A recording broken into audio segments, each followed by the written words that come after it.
All right, greetings YouTube. It is Farmer Ross here at Misty Moon Farms, and today we're going over Swiss Chard in our Know to Grow series. So in this series, we're bringing you everything you need to know how to grow specific crops. So today we're continuing on with that with Swiss Chard. Now, Swiss Chard is one of my favorite things to grow. It is super beautiful. As you can see, we have some right behind me here.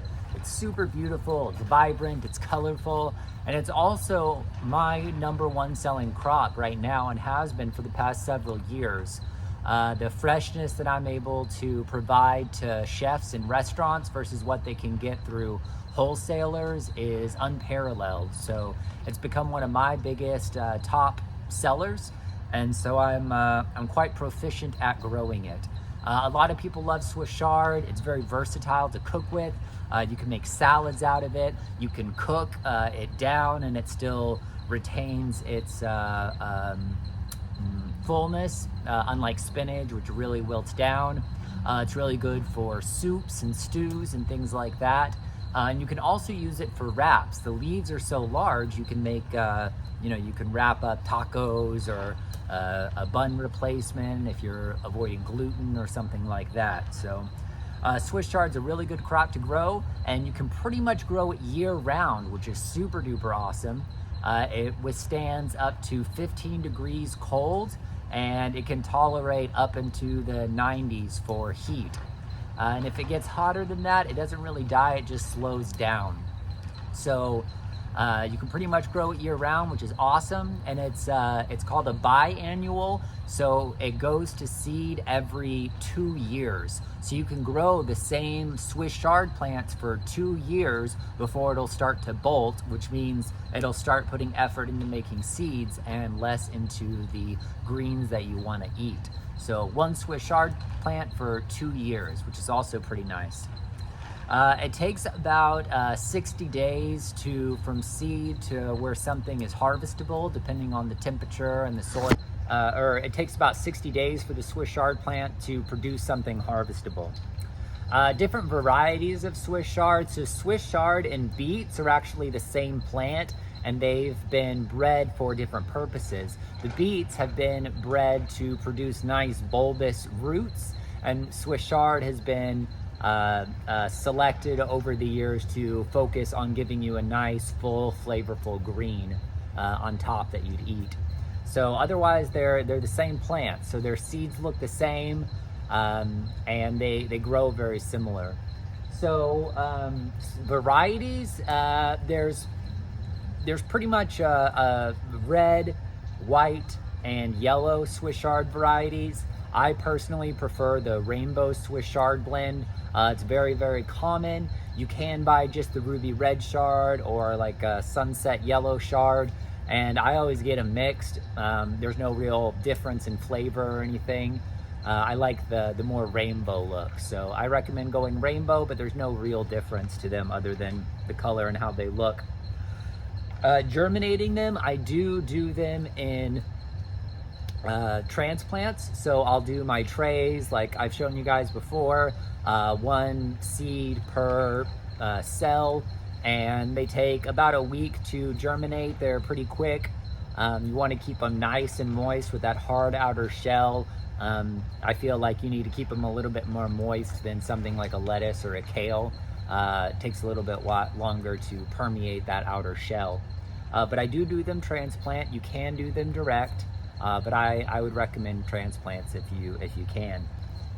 So since I do grow the Swiss Chard for such a long time, I do intergrowing fertilization in between it.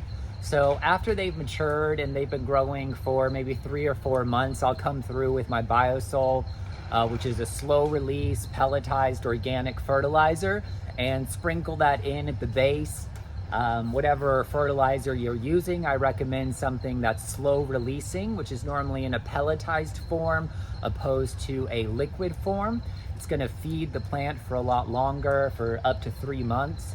And I only do that again because I'm growing them for so long. Normally I wouldn't do intra-growing fertilization like that. completely optional. You don't have to do that, but if you're going to be growing them for a long time, it might be a good idea to consider some sort of fish emulsion or seaweed or slow release pelletized organic fertilizer to sprinkle on there during the growing season.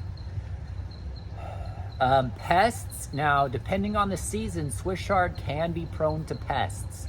So big things that we have in the greenhouse here are aphids, we get spiders, we get whiteflies, and for pretty much all that I use Impede, which it's an organic pesticide. It's blue and it works really, really well. It's good to stay on top of it. So at the first signs when you see something, you want to give it a spray with some sort of organic pesticide that's going to knock it out quick, opposed to letting it get bad. Now, if your infestation does get bad of anything with all your leafy greens, including Swiss chard, I recommend coming through and chop and dropping. So you can go through and chop them. We'll go through how to chop them in just a second. And you're gonna take out all the infected leaves, put them in your compost pile, put them in the trash, but get them away from the plants, and then spray your pesticide. So that's gonna remove the bulk of the bad pests, and then whichever ones are remaining after you cut it, you're gonna hit them with the pesticide. And that's gonna really increase the effectiveness of dealing with any kind of pest infestation. Let's see. Time of the year, you can pretty much plant it any time of the year. Of course, if it's the dead of winter and it's 10 degrees outside, I wouldn't recommend doing that. But otherwise, I either plant them in the spring or in the fall. So I'll germinate them when I do my first germinations in January or February, get them transplanted in early spring in February, March, and then they're ready to grow throughout the rest of the season, and they'll grow for 2 years like I talked about. Or you can do it in the same when temperatures start to become more mild after the summer. You can plant them in the fall, maybe in August or September, get them germinated, transplant them, and they'll grow all winter. And since they do tolerate cold so well, you don't need to worry about it until the temperatures start to get into the teens. So anywhere below about 20 degrees Fahrenheit, that's when you're going to want to either cover them up with a secondary layer of plastic. So if you're a home gardener, having just some blankets, outdoor blankets that you use, or a clear plastic material like what the greenhouse is made out of, is what I'd recommend for covering them up when nights get below that. It's also going to take off the bite of the wind chill. So it'll retain the heat. It'll heat up during the day, greenhouse effect. The earth is going to be warm, and then overnight, if it's really cold, the earth is going to radiate some of that residual heat into your little greenhouse that you have the plastic over, or the blanket. So that's pretty simple. Harvesting and storage. So if you are a commercial grower like myself and you need to store them for a prolonged period of time, or it's important to make sure that they're super fresh in several days if you're not going to consume them right away, like if you were a home gardener, you want to do something called soaking them. You do this with all your leafy greens that you harvest except for lettuce. So your kales, your Swiss chard, your collards. And what you're going to do is you're going to harvest them, and then you're going to submerge them in water. Completely submerge them in water for ideally 30 minutes. Or another thing you can do is have like bouquets. If you're bunching them, you can have bouquets sitting up in a tray of water, like a big big tray of flowers. So that way the stems that are cut are going to be submerged in water, and the plant, through capillary action, is still going to soak up water and continue to remain its freshness for a long period of time.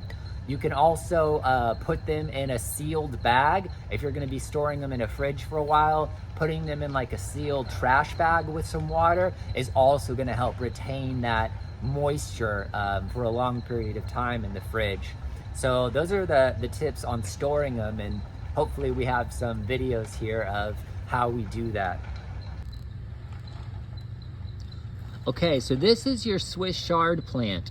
All your leafy greens and brassicas are gonna grow this same way. So you can see there's a main stem here, and then from that main stem, all the leaves are gonna be branching out. The ones on the outer are gonna be much bigger compared to the ones on the inner. What happens over time, and as we harvest it, you can see I've harvested from this plant. We're gonna cut them, depending on what you need, probably close to the base, and we're gonna cut the outside leaves. We're not gonna cut the small ones in the center, because those small ones in the center are what's gonna grow to be the big ones on the outer over time. So we just take a sharp knife or a pair of pruning shears like this, give it a snip, just like that. We're gonna go through and we're gonna do that with all the ones on the outside. So depending on what your size that you want is, you know, and I would leave these. And then these are gonna grow in the next week or so to be as big as these guys. And then I'm gonna get a continual harvest from it like that every week. So here's another one. This is a red one. Again, we see the main stem down there. We're gonna cut all the big ones close to the base. Use something sharp. I wouldn't recommend tearing them. It gives you a cleaner cut, less likelihood for infection or causing any problems like that. And then you leave the small ones in the center there, and those are what's gonna grow to be your big ones on the outside. So you just come through. All right, so we have a nice, beautiful bunch of Swiss chard here. I prefer to use a rubber band. You can use the twist ties if you want. And what I try to do is make sure all the ends of the stems are pretty even. So you can see there's maybe a inch or so difference between the longest and the shortest ones here. Ideally, you want them pretty level, because when you take it, if you're gonna submerge them and do the soaking, because you wanna preserve them, just like a bouquet of flowers. That way you can have a nice shallow pool of water, and make sure all of your ends are submerged in the water, and that's gonna keep these fresh and alive for many, many days. All right, and again, my name is Farmer Ross with Misty Moon Farms, and I hope that you learned something in this Know to Grow video. Check out some of our other videos. We're gonna be doing all the plants that you can grow in North Texas, and hopefully they're going to be concise, no fluff farming information for your average home grower, backyard gardener, or even other commercial organic farmers. So subscribe to the channel. It's gonna, that benefits me. Like the video, share the video, watch all my other videos, and that's what I have for now. Blessings.